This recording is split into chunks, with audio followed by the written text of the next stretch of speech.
হুট করে কিন্তু ঘোষণা দিয়েছেন যে তারা যমুনা ঘেরাও করবেন। আমরা দেখতে পাচ্ছি যে পুলিশের ব্যারিকেড দেশরত্ন শেখ হাসিনা সসম্মানে দেশে ফিরিয়ে না আনতে পারা পর্যন্ত আমরা ঘরে ফিরব না। মুজিবাদর্শের সৈনিকরা। ক্ষমতাচ্যুত সাবেক প্রধানমন্ত্রী শেখ হাসিনার রায়ের তারিখ ঘোষণাকে কেন্দ্র করে দফায় দফায় অগ্নিসংযোগ এবং ককটেল হামলা চালায় কার্যক্রম নিষিদ্ধ আওয়ামী লীগ। তাদের লকডাউন ঘিরে চলে সহিংস কার্যক্রম। এর মধ্যেই দিন না পেরোচ্ছে আর একটা নতুন সমীকরণ বাংলাদেশে তৈরি হচ্ছে। ফেব্রুয়ারি মাসের নির্বাচন অত্যন্ত তাৎপর্যপূর্ণ হতে চলেছে। এই নির্বাচনকে কেন্দ্র করে বাংলাদেশে এখন সাজো সাজো রব মৌলবাদীদের তান। ভারতের মধ্যে দিল্লিতে বোমা বিস্ফোরণ হওয়ার পর যখন থেকে বাংলাদেশকে ভারতের প্রতিরক্ষামন্ত্রী রাজনাথ সিং হুমকি দিয়ে বসেছে, তখন থেকে ডক্টর ইউনূস সরকার নড়ে চড়ে বসেছে এবং অনেক বেশি আতঙ্কিত হয়ে পড়েছে। ডক্টর ইউনূস সরকার ভারতের হাই কমিশনকে কিছুদিন আগে থেকেই বলা শুরু করে দিয়েছে শেখ হাসিনা যাতে ভারতের। সুপ্রিয় দর্শক, আসসালামু আলাইকুম রহমতুল্লাহ। আশা করি সবাই ভালো এবং সুস্থ আছেন। স্বাগতম জানাচ্ছি আমাদের আরো একটি নতুন ভিডিওতে।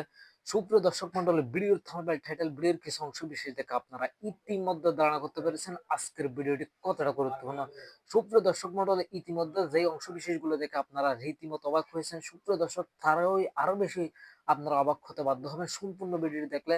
তাহলে চলুন আমরা কথা না বাড়িয়ে সেই সম্পূর্ণ বিস্তারিত আলোচনাটা দেখে আসি।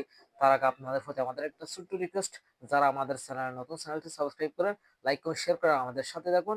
অবশ্যই সম্পূর্ণ ভিডিও দেখে আপনার মূল্যবান মন্তব্য কমেন্টে জানাবেন। ভারতের মধ্যে দিল্লিতে বোমা বিস্ফোরণ হওয়ার পর যখন থেকে বাংলাদেশকে ভারতের প্রতিরক্ষামন্ত্রী রাজনাথ সিং হুমকি দিয়ে বসেছে, তখন থেকে ডক্টর ইউনূস সরকার নড়ে চড়ে বসেছে এবং অনেক বেশি আতঙ্কিত হয়ে পড়েছে। ডক্টর ইউনূস সরকার ভারতের হাই কমিশনকে কিছুদিন আগে থেকেই বলা শুরু করে দিয়েছে শেখ হাসিনা যাতে ভারতের গুরুত্বপূর্ণ কোনো মিডিয়ায় সাক্ষাৎকার না দেয়, সেই বিষয়ে যাতে একটু খেয়াল রাখে ভারতের হাই কমিশনকে দিয়ে ভারতকে বলাচ্ছে এবং আরো অনেক বিষয়ে রিকোয়েস্ট করছে। কিন্তু ভারত কোনো বিষয়ে রিকোয়েস্ট রাখছে না, বরং শেখ হাসিনাকে একেবারেই আনলক করে দিয়েছে। শেখ হাসিনা এখন শুধু ভারতের গুরুত্বপূর্ণ নিউজ মিডিয়ায় সাক্ষাৎকার দিচ্ছে না, বিশ্বের যত গুরুত্বপূর্ণ মিডিয়া আছে সকল মিডিয়ায় সাক্ষাৎকার দিচ্ছে। আল জাজিরা বলেন, বিবিসি বলেন, সকল জায়গায় আরো অনেক গুরুত্বপূর্ণ মিডিয়া তো শেখ হাসিনা সাক্ষাৎ দিয়েছে, সেটা আমরা সকলেই কিছুদিন আগেই অবগত হয়েছি। তার উপরে এখন বাংলাদেশের খলিলুর রহমান যিনি আছেন প্রতিরক্ষা উপদেষ্টা, তিনি গত একদিন আগেই ভারত সফরে গিয়েছে। হঠাৎ করে ডক্টর ইউনূস ভারতের হাই কমিশনারকে রিকোয়েস্ট করছে শেখ হাসিনার ব্যাপারে, তারপরে আবার প্রতিরক্ষা উপদেষ্টা বাংলাদেশের হঠাৎ করে ভারত সফর কেন? তাহলে কি ফেব্রুয়ারিতে নির্বাচন হচ্ছে না?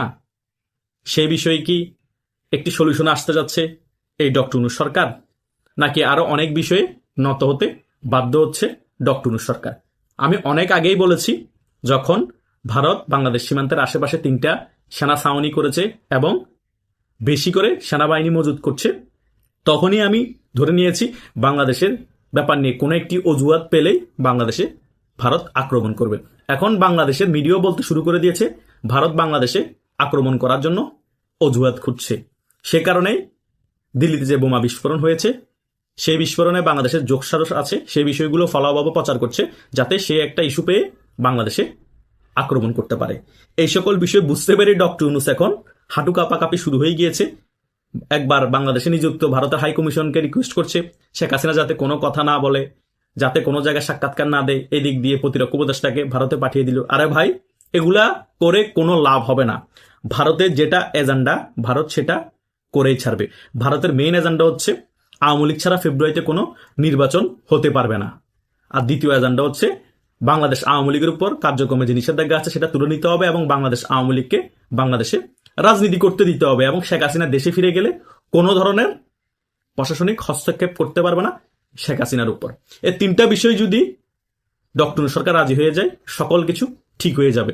তা না হলে হাঁটু কাঁপাকাঁপি করেও লাভ হবে না, স্টক করতে বাধ্য হবেন এবং বাংলাদেশকে দুমড়ে মুচড়ে ফেলবে ভারত। কারণ ভারত যুদ্ধের থেকে কূটনীতিক খেলা ভালো জানে। কূটনীতিক খেলা দিয়ে যদি যুদ্ধ মতো দুমড়ে মুচড়ে ফেলতে পারে, তাহলে যুদ্ধের প্রয়োজন কি? তাও কিন্তু যুদ্ধ অবস্থা তৈরি করে রেখেছে সীমান্তবর্তী জায়গায়। অলরেডি চিকেন নেগের অনেক মাইল দখল করে ফেলেছে, অনেক বেশি চিকেন নেক বাড়িয়ে ফেলেছে। এটা কিন্তু সত্য কথা। বাংলাদেশের মিডিয়ার শিকার যেতে বাধ্য হচ্ছে এবং ভারতের অনেক মিডিয়া তো ফলাভাবে প্রচার করেছে। তাহলে চারিদিক থেকে বাংলাদেশকে ঘিরে ফেলেছে ভারতের সৈন্য দিয়ে, এই দিক দিয়ে কূটনীতিকভাবে প্রেসারে ফেলে দিয়েছে। শেখ হাসিনাকে একেবারে আনলক করে দিয়েছে। শেখ হাসিনা এখন বিভিন্ন জায়গায় সাক্ষাৎ দিচ্ছে। কিছুদিন পরে দেখবেন শেখ হাসিনা ডাইরেক্টলি লাইভে এসে কথা বলছে। তখন বাংলাদেশের আওয়ামী লীগের কর্মীরা আরো বেশি উজ্জীবিত হয়ে যাবে এবং সাধারণ জনগণ অনেক বেশি উজ্জীবিত হয়ে যাবে এবং যারা অ্যান্টি আওয়ামী লীগের সেন্টিমেন্টার আছে তারা অটোমেটিক্যালি ভয়ে পালাতে শুরু করবে।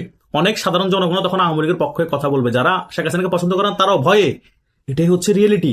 বাংলাদেশের জনগণ যেদিকে দেখে অবস্থা ভালো সেদিকে গিয়ে দৌড়ানি শুরু করে দেয়, আবার যখন দেখে এদিকের অবস্থা খারাপ আবার এদিকে দৌড়ানি শুরু করে দেয়। এটাই বাস্তব। 16 বছর শেখ হাসিনা যখন ক্ষমতায় ছিল তখন আমরা বিভিন্ন অলিগলিতে গেলে শুধু দেখতাম আওয়ামী লীগের। বাংলাদেশে আওয়ামী লীগ ছাড়া কিছুই নেই।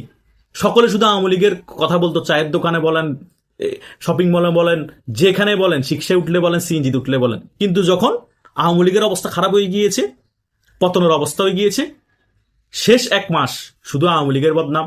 আওয়ামী লীগ কিছু করা নাই, শেখ হাসিনা খারাপ, শেখ হাসিনা ফেসিড, সকলে তো শেষ পর্যন্ত ব্রেন ওয়াশ হয়ে রাজপথে নেমে গিয়েছিল। কারণ তখন দেখতে পেয়েছে আওয়ামী লীগের পতন হয়ে যেতে পারে, শেখ হাসিনার অবস্থা খারাপ। তখন সবাই পল্টি খেয়েছে।